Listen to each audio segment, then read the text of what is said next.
नमस्कार, खबरों के इस बुलेटिन में तुहाडा स्वागत है। मैं हाँ तनु पहला पेश ने चोणवीं खबरां। प्रधानमंत्री नरेंद्र मोदी ने कहा है कि भारत लोकतंत्र की जननी है ते असी संविधान नूं सब तो उपर मानते हाँ।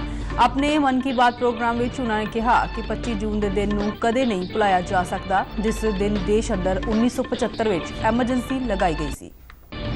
रक्षा मंत्री राजनाथ सिंह वालों भारतीय प्रशासनिक सेवा के अधिकारियों नूं लोकां दा सरकार विच भरोसा पैदा करन दी अपील।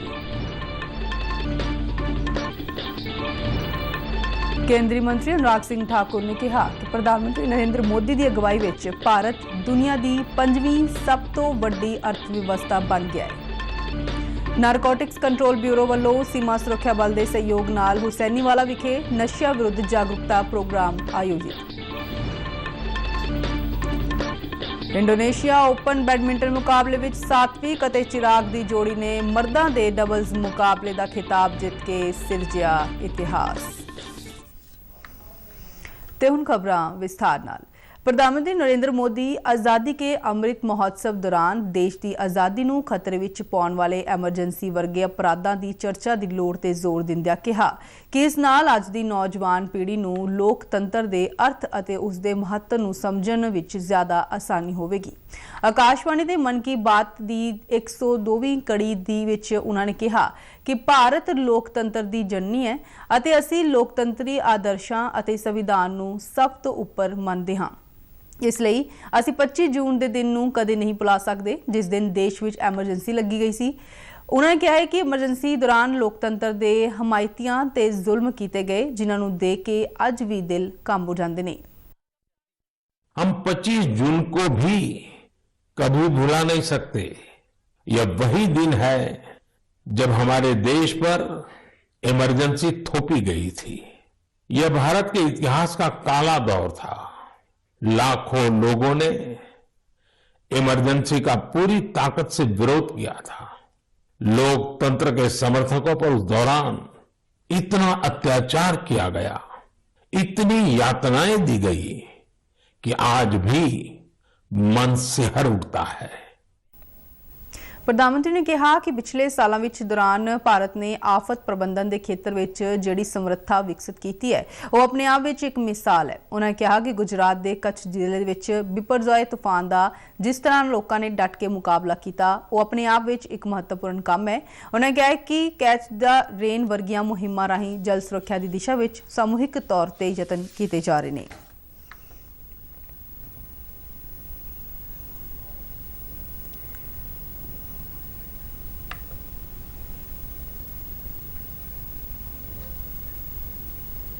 प्रधानमंत्री नरेंद्र मोदी वालों मन की बात प्रोग्राम की 102वीं कड़ी नूं जलंधर विच आम लोगों वालों उत्साह नाल सुनिया गया। इस दौरान वख-वख स्रोतियां ने मोदी सरकार वालों आम लोगों की भलाई लई कीते जा रहे उपरालिਆਂ की शलाघा की। उन्होंने अपनी मन की बात दे राही देश के हर राज्य के क्षेत्र में इदा के लोगों को अगे लेके आते हैं जिन्होंने इस देश की तरक्की लिए उन्नति लिए बहुत काम किए। उन्होंने अपनी मन की बात विच हर उस व्यक्ति का योगदान लोगों तक पहुंचाया जिन्होंने इस देश की तरक्की वास्ते बहुत ही उन्नति की है और अपने मन की बात द्वारा वो हर गल नूं देश के जन जन तक पहुंचाना चाहते हैं। मोदी जी ने राष्ट्र हित के लिए, विकास हित के लिए जो कार्य किए हैं, आज के युवा शक्ति जो है वो नरेंद्र मोदी जी को अपने प्रेरणादायक मानते हैं और नरेंद्र मोदी जी को अपना मार्गदर्शक मानते हैं। सो रक्षा मंत्री राजनाथ सिंह ने यूनियन पब्लिक सर्विस कमीशन की सिविल सेवा परीक्षा में सफल रहने वाले उम्मीदवारों को संबोधन करदे कहा कि वो लोगों दीआं उम्मीदां अते इच्छावां ते खरा उतरदिआं सरकार विच लोगों का भरोसा पैदा करने लई काम करन। लखनऊ विच इन्हां अधिकारियों को संबोधन करदिआं उन्होंने इस गल ते जोर दिता कि जेकर प्रशासक लोगों नाल आसानी नाल जुड़नगे तां लोकतंत्र विच लोगों का भरोसा तेजी नाल वधेगा। उन्होंने कहा कि प्रधानमंत्री नरेंद्र मोदी की अगवाई विच एक विकसित भारत की कल्पना वास्तविकता बन रही है। रक्षा मंत्री ने कहा कि साल 2047 तक एक विकसित भारत के निर्माण में नौजवान प्रशासक अधिकारियों की महत्वपूर्ण भूमिका है। उन्होंने रोजाना के शासन ਅਤੇ लोकतंत्र ਵਿੱਚ लोक प्रतिनिधियों की भूमिका ਤੇ भी जोर दिता। उन्होंने कहा कि प्रशासनिक सेवावां के अधिकारियों ਨੂੰ लोक प्रतिनिधियों के सुझावों ਨੂੰ ध्यान ਨਾਲ सुन के सही तौर ਤੇ काम करना चाहिए है। रक्षा मंत्री ने हाल ही ਦੇ ਸਾਲਾਂ ਵਿੱਚ सिविल सेवा ਪ੍ਰੀਖਿਆ ਵਿੱਚ महिलावां ਦੇ शानदार प्रदर्शन की ਸ਼ਲਾਘਾ ਕੀਤੀ ਅਤੇ ਕਿਹਾ कि ਪਹਿਲੀਆਂ 3 ਥਾਵਾਂ ਤੇ महिलावां ਦਾ ਆਉਣਾ ਅਤੇ ਪਹਿਲੀਆਂ 25 ਥਾਵਾਂ ਵਿੱਚੋਂ 24 ਤੇ महिलावां ਦੀ ਸ਼ਮੂਲੀਅਤ ਭਾਰਤ ਅਤੇ ਨਵੇਂ ਭਾਰਤ ਦੇ ਚਿੱਤਰ ਨੂੰ ਦਰਸਾਉਂਦੀ है। केंद्रीय गृह ते सहकारिता मंत्री अमित शाह ने कहा कि केंद्र सरकार नशे की बुराई के खात्मे लिए पूरी तरह वचनबद्ध है और अमृतसर शहर में 1 महीने के अंदर नारकोटिक्स कंट्रोल ब्यूरो यानी NCB का दफ्तर खोल दिता जाएगा। केंद्र सरकार के 9 साल सेवा सुशासन और गरीब कल्याण संबंधी भारतीय जनता पार्टी की देशव्यापी मुहिम की लड़ी में गुरदासपुर की दाना मंडी में एक इकट्ठ को संबोधन करदਿਆਂ उन्होंने गल आखी। उन्होंने कहा कि आम आदमी पार्टी की सरकार हर मोर्चे ते नाकाम रही है और खोखले वादे करने वाली अजिही सरकार पहला कदी नहीं देखी। ये आम आदमी पार्टी जैसी खोखले वादे करने वाली कोई सरकार मैंने मेरे जीवन में नहीं देखी है। यहां के मुख्यमंत्री, उनके पास एक ही काम है, केजरीवाल जी को अगर मद्रास जाना है तो विमान लेकर दिल्ली जाना, उनको लेकर चेन्नई चले जाना, कलकत्ता जाना है तो विमान लेकर दिल्ली जाना, विमान में बिठाकर कलकत्ते पहुंचाना। देश भर का केजरीवाल का दौरा पंजाब के मुख्यमंत्री कराते हैं। मुझे तो कई बार मालूम ही नहीं पड़ता ये मुख्यमंत्री साहब है या पायलट है, इसका अंतर ही मालूम नहीं पड़ता। अमित शाह ने कहा कि केंद्र सरकार ने पिछले 9 वरियां विच पंजाब नूं 2,21,000 करोड़ रुपए विकास कार्यां लई दित्ते ने, जबकि कांग्रेस सरकार ने 2004 तो अपने 10 सालों दौरान सिर्फ 46,000 करोड़ रुपए ही दिते सन। इस तरह मौजूदा सरकार ने पंजाब नूं दित्ती जाण वाली रकम विच 4.5 गुणा का वाधा कीता है। प्रधानमंत्री नरेंद्र मोदी वालों पंजाब ते सिख भाईचारे के हक विच लए गए ਵੱਖ-ਵੱਖ फैसलों का जिक्र करदਿਆਂ गृह मंत्री अमित शाह ने कहा कि सन 1984 के सिख विरोधी दंगिਆਂ के दोषियों नूं इसे सरकार ने जेलों विच डकिया है। मित्रों, 84 में जो नरसंहार कांग्रेस के नेतृत्व ने किया था, हजारों सिखों की, निर्दोष भाइयों बहनों की हत्या की थी। 84 से लेकर 2014 तक किसी ने इनको सजा नहीं दिलाई थी। जो दोषी थे उनको जेल की सलाखों के पीछे भेजने का काम नरेंद्र मोदी सरकार ने किया। और इसके साथ साथ अफगानिस्तान से 3 गुरुद्वारों में से गुरुद्वारा साहिब को लाकर दिल्ली में प्रस्तापित किया। लगभग कई सारे ब्लैकलिस्ट में जो 314 थे उसको घटाकर 2 लोग तक सीमित कर दिया। अमित शाह ने कहा कि गुरदासपुर की इस पवित्र धरती तो वह गुरुआं ਅਤੇ श्री करतारपुर साहिब ਨੂੰ पूरे सम्मान नाल सिर झुका के सिजदा करते हैं। उन्होंने कहा कि सिख गुरुआं ने देश भगती, समानता और सद्भाव का पाठ पढ़ाया है और अज भी पंजाब वासी देश की राखी में अहम भूमिका निभा रहे हैं। केंद्रीय मंत्री गजेंद्र सिंह शेखावत, अर्जुन राम मेघवाल ते सोम प्रकाश और पार्टी के सूबा प्रधान अश्विनी कुमार शर्मा ते पार्टी के इंचार्ज विजय रूपानी तो इलावा होर सीनियर आगू भी इस मौके मौजूद रहे। बीजेपी आगुआं ने अमित शाह नूं दरबार साहिब दा मॉडल अते तलवार भेंट करके सम्मानित किया।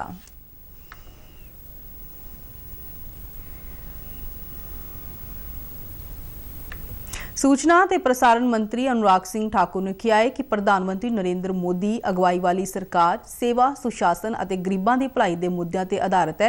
मुंबई में ਵੱਖ-ਵੱਖ समागम ਨੂੰ संबोधन करदਿਆਂ उन्होंने कहा कि मोदी युग सुशासन का युग है और पिछले 9 सालों में एक भी घोटाला सामने नहीं आया है। उन्होंने कहा है कि एक समय भारत के हुकूमत करने वाले बरतानिया ਨੂੰ पिछे छड्ड के भारत दुनिया की 5वीं सब तो वड्डी अर्थव्यवस्था बन गया है। अनुराग सिंह ठाकुर ने नालोसपारा विच वड्डी गिनती विच लोकां नाल प्रधानमंत्री दे मन की बात प्रोग्राम की 102वीं कड़ी नूं सुनिया अते केंद्र सरकार दीआं वख-वख पहलकदमियां राहीं लाभ प्राप्त करन वाले लाभार्थियों नाल गलबात भी कीती।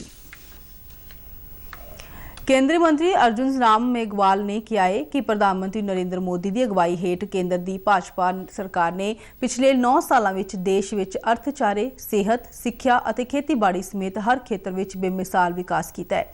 ਜਲੰਧਰ ਵਿਖੇ ਪੱਤਰਕਾਰ ਨਾਲ ਗੱਲਬਾਤ ਕਰਦਿਆਂ ਕੇਂਦਰੀ ਮੰਤਰੀ ਨੇ ਕਿਹਾ ਕਿ ਮੋਦੀ ਸਰਕਾਰ ਦੇ ਪਿਛਲੇ 9 ਸਾਲਾਂ ਦਾ ਕਾਰਜਕਾਲ ਸਮਾਵੇਸ਼ੀ, ਪ੍ਰਗਤੀਸ਼ੀਲ ਅਤੇ ਟਿਕਾਊ ਵਿਕਾਸ ਨੂੰ ਸਮਰਪਿਤ ਰਿਹਾ ਹੈ।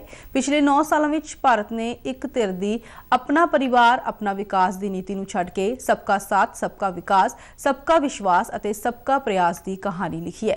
ਅਰਜੁਨ ਰਾਮ ਮੇਘਵਾਲ ਨੇ ਕਿਹਾ ਹੈ ਕਿ ਕੇਂਦਰ ਸਰਕਾਰ ਦੀਆਂ ਸਕੀਮਾਂ ਦਾ ਪੂਰਾ ਲਾਭ ਪ੍ਰਧਾਨ ਮੰਤਰੀ ਨਰਿੰਦਰ ਮੋਦੀ ਵੱਲੋਂ ਸਮਾਜ ਦੀ ਕਤਾਰ ਵਿੱਚ ਖੜੇ ਆਖਰੀ ਵਿਅਕਤੀ ਤੱਕ ਪਹੁੰਚਾਇਆ ਜਾ ਰਿਹਾ ਹੈ। ਉਹਨਾਂ ਨੇ ਕਿਹਾ ਹੈ ਕਿ ਅੱਜ ਪੂਰੀ ਦੁਨੀਆ ਦਾ ਅਜਿਹਾ ਮੰਨਣਾ ਹੈ ਕਿ 21ਵੀਂ ਸਦੀ ਪ੍ਰਧਾਨ ਮੰਤਰੀ ਨਰਿੰਦਰ ਮੋਦੀ ਦੀ ਅਗਵਾਈ ਹੇਠ ਭਾਰਤ ਦੀ ਸਦੀ ਹੈ।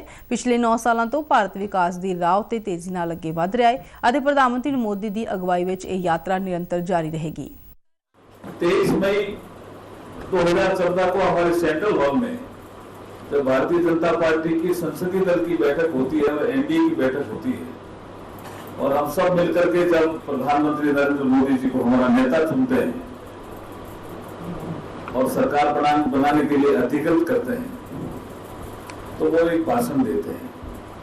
उस भाषण के कई बिंदु हैं लेकिन एक कोर सब्जेक्ट उसमें है कि मेरी सरकार गरीबों के लिए काम करेगी और गरीबों के लिए समर्पित होगी। ਕੇਂਦਰੀ ਮੰਤਰੀ ਅਰਜੁਨ ਰਾਮ ਮੇਘਵਾਲ ਨੇ ਆਪਣੀ ਜਲੰਧਰ ਫੇਰੀ ਦੌਰਾਨ ਜਲੰਧਰ ਕੈਂਟ ਰੇਲਵੇ ਸਟੇਸ਼ਨ ਦਾ ਦੌਰਾ ਵੀ ਕੀਤਾ, ਜਿਸ ਨੂੰ ਵਿਸ਼ਵ ਪੱਧਰ ਦੀਆਂ ਆਧੁਨਿਕ ਸਹੂਲਤਾਂ ਮੁਹੱਈਆ ਕਰਵਾਉਣ ਲਈ ਨਵਿਆਇਆ ਜਾ ਰਿਹਾ ਹੈ। ਉਹਨਾਂ ਇਸ ਪ੍ਰੋਜੈਕਟ ਦਾ ਕੰਮ ਦੇਖ ਰਹੇ ਰੇਲਵੇ ਦੇ ਅਧਿਕਾਰੀਆਂ ਅਤੇ ਕੰਪਨੀ ਦੇ ਲੋਕਾਂ ਤੋਂ ਚੱਲ ਰਹੇ ਕੰਮ ਦੀ ਪ੍ਰਗਤੀ ਦਾ ਜਾਇਜ਼ਾ ਵੀ ਲਿਆ। ਉੱਤਰੀ ਐਟਲਾਂਟਿਕ ਸਮਝੌਤਾ ਸੰਗਠਨ ਨਾਟੋ ਨੇ ਸਮੁੰਦਰ ਵਿੱਚ ਪਾਈਪਲਾਈਨ ਅਤੇ ਡਾਟਾ ਕੇਬਲ ਨੂੰ ਹਲਮੇ ਤੋਂ ਬਚਾਉਣ ਲਈ ਇੱਕ ਕੇਂਦਰ ਦੀ ਸਥਾਪਨਾ ਕੀਤੀ ਹੈ। ਇਸ ਬਾਰੇ ਚਿੰਤਾ ਪ੍ਰਗਟ ਕੀਤੀ ਗਈ ਸੀ ਕਿ ਰੂਸ ਨੇ ਯੂਰਪ ਦੇ ਆਸ-ਪਾਸ ਪੱਛਮੀ ਦੇਸ਼ਾਂ ਦੇ ਬੁਨਿਆਦੀ ਢਾਂਚੇ ਨਾਲ ਜੁੜੀਆਂ ਜਾਣਕਾਰੀਆਂ ਇਕੱਠੀਆਂ ਕੀਤੀਆਂ ਨੇ। ਨਿੱਜੀ ਸਮਾਚਾਰ ਚੈਨਲ ਨੇ ਦੱਸਿਆ ਹੈ ਕਿ ਨਾਟੋ ਨੇ ਇਹ ਕਦਮ ਰੂਸ ਵੱਲੋਂ ਪਿਛਲੇ ਸਾਲ ਨਾਰਡ ਸਟ੍ਰੀਮ ਗੈਸ ਪਾਈਪਲਾਈਨ ਉੱਪਰ ਕਥਿਤ ਹਮਲੇ ਤੋਂ ਬਾਅਦ ਚੁੱਕਿਆ ਹੈ। ਇਹ ਨਵਾਂ ਕੇਂਦਰ ਲੰਡਨ ਨੇੜੇ ਨਾਰਥਵੁੱਡ ਵਿੱਚ ਨਾਟੋ ਦੀ ਜਲ ਸੈਨਾ ਦੇ ਮੁੱਖ ਦਫ਼ਤਰ ਵਿੱਚ ਸਥਿਤ ਹੋਵੇਗਾ। ਸਮਾਜਿਕ ਨਿਆਂ, ਅਧਿਕਾਰਤਾ ਤੇ ਘੱਟ ਗਿਣਤੀ ਮੰਤਰੀ ਡਾਕਟਰ ਬਲਜੀਤ ਕੌਰ ਨੇ ਦੱਸਿਆ ਹੈ ਕਿ ਸੂਬੇ ਵਿੱਚ ਡਾਕਟਰ BR ਅੰਬੇਦਕਰ ਭਵਨਾਂ ਦੀ ਮੁਰੰਮਤ ਅਤੇ ਰੱਖ-ਰਖਾਅ ਤਹਿਤ 2 ਕਰੋੜ ਰੁਪਏ ਦੀ ਰਾਸ਼ੀ ਜਾਰੀ ਕੀਤੀ ਗਈ ਹੈ। ਉਹਨਾਂ ਨੇ ਦੱਸਿਆ ਹੈ ਕਿ ਅੰਮ੍ਰਿਤਸਰ, ਪਟਿਆਲਾ, ਸੰਗਰੂਰ, ਫਿਰੋਜ਼ਪੁਰ, ਫਰੀਦਕੋਟ, ਰੂਪਨਗਰ, ਮੋਗਾ, ਗੁਰਦਾਸਪੁਰ, ਹੁਸ਼ਿਆਰਪੁਰ, ਫਤਿਹਗੜ੍ਹ ਸਾਹਿਬ, ਕਪੂਰਥਲਾ ਅਤੇ ਸ਼ਹੀਦ ਭਗਤ ਸਿੰਘ ਨਗਰ ਲਈ ਰਕਮਾਂ ਜਾਰੀ ਕੀਤੀਆਂ ਗਈਆਂ ਨੇ। ਉਹਨਾਂ ਨੇ ਦੱਸਿਆ ਕਿ ਅਜਿਹੇ ਭਵਨ ਉਸਾਰਨ ਦਾ ਮੰਤਵ ਅਨੁਸੂਚਿਤ ਜਾਤੀਆਂ, ਪਛੜੀਆਂ ਸ਼੍ਰੇਣੀਆਂ ਅਤੇ ਹੋਰ ਗਰੀਬ ਵਰਗ ਦੇ ਲੋਕਾਂ ਲਈ ਇੱਕ ਛੱਤ ਹੇਠ ਸਹੂਲਤਾਂ ਮੁਹੱਈਆ ਕਰਵਾਉਣਾ ਹੈ। ਉਹਨਾਂ ਵਿਭਾਗ ਦੇ ਅਧਿਕਾਰੀਆਂ ਨੂੰ ਭਵਨਾਂ ਦੀ ਮੁਰੰਮਤ ਅਤੇ ਰੱਖ-ਰਖਾਅ ਦੇ ਕੰਮ ਸਮੇਤ ਸਰਕਾਰੀ ਕੰਮਾਂ ਵਿੱਚ ਪਾਰਦਰਸ਼ਤਾ ਅਤੇ ਗੁਣਵੱਤਾ ਨੂੰ ਯਕੀਨੀ ਬਣਾਉਣ ਅਤੇ ਵਿੱਤੀ ਨਿਯਮਾਂ ਦੀ ਸਖਤੀ ਨਾਲ ਪਾਲਣਾ ਕਰਨ ਦੀ ਹਦਾਇਤ ਵੀ ਕੀਤੀ। ਨਾਰਕੋਟਿਕਸ ਕੰਟਰੋਲ ਬਿਊਰੋ ਨੇ ਲੋਕਾਂ ਨੂੰ ਨਸ਼ਿਆਂ ਪ੍ਰਤੀ ਸੁਚੇਤ ਕਰਨ ਲਈ ਸੀਮਾ ਸੁਰੱਖਿਆ ਬਲ ਦੇ ਸਹਿਯੋਗ ਨਾਲ ਫਿਰੋਜ਼ਪੁਰ ਸੈਕਟਰ ਵਿੱਚ ਹੁਸੈਨੀਵਾਲਾ ਵਿਖੇ ਸਾਂਝੀ ਜਾਂਚ ਚੌਂਕੀ ਤੇ ਜਾਗਰੂਕਤਾ ਪ੍ਰੋਗਰਾਮ ਆਯੋਜਿਤ ਕੀਤਾ। ਪ੍ਰੋਗਰਾਮ ਵਿੱਚ 2000 ਤੋਂ ਵੱਧ ਲੋਕਾਂ ਨੇ ਹਿੱਸਾ ਲਿਆ ਅਤੇ ਨਸ਼ਿਆਂ ਤੋਂ ਦੂਰ ਰਹਿਣ ਦਾ ਸੰਕਲਪ ਕੀਤਾ ਅਤੇ ਵਾਅਦਾ ਕੀਤਾ ਕਿ ਉਹ ਦੇਸ਼ ਦੇ ਦੂਜੇ ਹਿੱਸਿਆਂ ਵਿੱਚ ਵੀ ਨਸ਼ਿਆਂ ਨੂੰ ਖਤਮ ਕਰਨ ਲਈ ਪ੍ਰਚਾਰ ਕਰਨਗੇ। 26 ਜੂਨ ਨੂੰ ਮਨਾਏ ਜਾਣ ਵਾਲੇ ਨਸ਼ਿਆਂ ਅਤੇ ਨਸ਼ਿਆਂ ਦੀ ਸਮਗਲਿੰਗ ਵਿਰੁੱਧ ਅੰਤਰਰਾਸ਼ਟਰੀ ਦਿਵਸ ਤੇ ਨਾਰਕੋਟਿਕਸ ਬਿਊਰੋ ਨੇ ਨਸ਼ੇ ਸੇ ਆਜ਼ਾਦੀ ਪੰਦਰਵਾੜੇ ਦੇ ਇੱਕ ਹਿੱਸੇ ਵਜੋਂ ਨਸ਼ਾ ਮੁਕਤ ਭਾਰਤ ਦੇ ਪ੍ਰੋਗਰਾਮ ਅਧੀਨ ਇਹ ਪ੍ਰੋਗਰਾਮ ਆਯੋਜਿਤ ਕੀਤਾ ਸੀ। ਨਾਰਕੋਟਿਕਸ ਬਿਊਰੋ ਅੰਮ੍ਰਿਤਸਰ ਦੇ ਸਹਾਇਕ ਨਿਰਦੇਸ਼ਕ ਸੰਦੀਪ ਕੁਮਾਰ ਯਾਦਵ ਨੇ ਇਸ ਪ੍ਰੋਗਰਾਮ ਵਿੱਚ ਹਿੱਸਾ ਲੈਣ ਵਾਲੇ ਸਾਰੇ ਹੀ ਲੋਕਾਂ ਨੂੰ ਜ਼ਿੰਦਗੀ ਵਿੱਚ ਨਸ਼ੇ ਨਾ ਲੈਣ ਦਾ ਸੰਕਲਪ ਦਿਵਾਇਆ।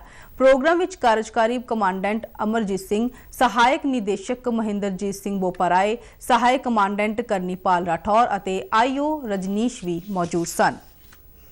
ਪੰਜਾਬ ਪੁਲਿਸ ਦੇ ਗੈਂਗਸਟਰ ਵਿਰੋਧੀ ਦਸਤੇ ਨੇ ਕੇਂਦਰੀ ਏਜੰਸੀਆਂ ਮੋਗਾ ਅਤੇ ਬਿਹਾਰ ਪੁਲਿਸ ਦੇ ਸਹਿਯੋਗ ਨਾਲ ਚਲਾਏ ਗਏ ਸਾਂਝੇ ਆਪਰੇਸ਼ਨ ਤਹਿਤ ਮੋਗਾ ਵਿੱਚ ਇੱਕ ਸੁਨਿਆਰੇ ਦੇ ਕਤਲ ਮਾਮਲੇ ਵਿੱਚ ਸ਼ਾਮਲ 4 ਦੋਸ਼ੀਆਂ ਨੂੰ ਗ੍ਰਿਫਤਾਰ ਕਰਨ ਦਾ ਦਾਅਵਾ ਕੀਤਾ ਹੈ। ਸੂਬਾ ਪੁਲਿਸ ਮੁਖੀ ਗੌਰਵ ਯਾਦਵ ਨੇ ਟਵੀਟ ਰਾਹੀਂ ਦੱਸਿਆ ਕਿ ਕਤਲ ਨੂੰ ਅੰਜਾਮ ਦੇਣ ਵਾਲਿਆਂ ਵਿੱਚ ਸ਼ਾਮਲ 3 ਦੋਸ਼ੀਆਂ ਨੂੰ ਬਿਹਾਰ ਦੇ ਪਟਨਾ ਅਤੇ ਇੱਕ ਦੋਸ਼ੀ ਨੂੰ ਮਹਾਰਾਸ਼ਟਰ ਦੇ ਨੰਦੇੜ ਤੋਂ ਗ੍ਰਿਫਤਾਰ ਕੀਤਾ ਗਿਆ ਹੈ। DGP ਨੇ ਦੱਸਿਆ ਹੈ ਕਿ 3 ਮੁਲਜ਼ਮਾਂ ਦੀ ਪਛਾਣ ਮੋਗਾ ਵਾਸੀ ਰਾਜਵਿੰਦਰ ਸਿੰਘ ਉਰਫ ਮੰਗਾ ਉਰਫ ਰਾਜੂ, ਬਿਹਾਰ ਦੇ ਰਾਜਵੀਰ ਸਿੰਘ ਉਰਫ ਅਵਿਨਾਸ਼ ਸਿੰਘ, ਜਲੰਧਰ ਦੇ ਵਰੁਣ ਜੋਸ਼ੀ ਉਰਫ ਬਾਨੂ ਅਤੇ ਗੁਰਪ੍ਰੀਤ ਸਿੰਘ ਗੋਪੀ ਵਜੋਂ ਹੋਈ ਹੈ। दस्सिया है कि वारदात दौरान वरतियां गईयां 2 पिस्तौलां समेत अनचले कारतूस भी बरामद किए गए ने। डीजीपी ने कहा है कि पुलिस ने मुलजमां कोलों मृतक परमिंदर सिंह दा लाइसेंसी रिवाल्वर भी बरामद किया गया है। पुलिस वालों 5वें दोषी बिहार के पटना के वसनीक गोलू की गिरफ्तारी लई छापेमारी की जा रही है। सात्विक और चिराग की जोड़ी ने पहली बार BWF विश्व टूर सुपर 1000 का खिताब जीतने में सफलता हासिल की है। इंडोनेशिया ओपन बैडमिंटन के डबल्स मुकाबले में सात्विक और चिराग ते आधारित भारतीय जोड़ी ने मलेशिया के आरोन यिक की जोड़ी को 21-17, 21-18 के फर्क नाल हरा के इतिहास सिरजिया। युवा मामलों ते खेडा बारे केंद्रीय मंत्री अनुराग सिंह ठाकुर ने सात्विक और चिराग की जोड़ी को शुभकामनावां दित्तियां ने। एक ट्वीट सुनेहे विच उन्होंने लिखा कि भारतीय जोड़ी ने एक नवा इतिहास सिरजिया है। केंद्रीय मंत्री ने इस दे नाल एक वीडियो लिंक भी शेयर किया है। खबरों के बुलेटिन साडे दर्शक RNU DDK जलंधर के YouTube चैनल, फेसबुक पेज और ट्विटर हैंडल से भी देख सकते हैं। इस दे नाल ही खबरों का बुलेटिन खत्म होता है। इजाजत दिओ, नमस्कार।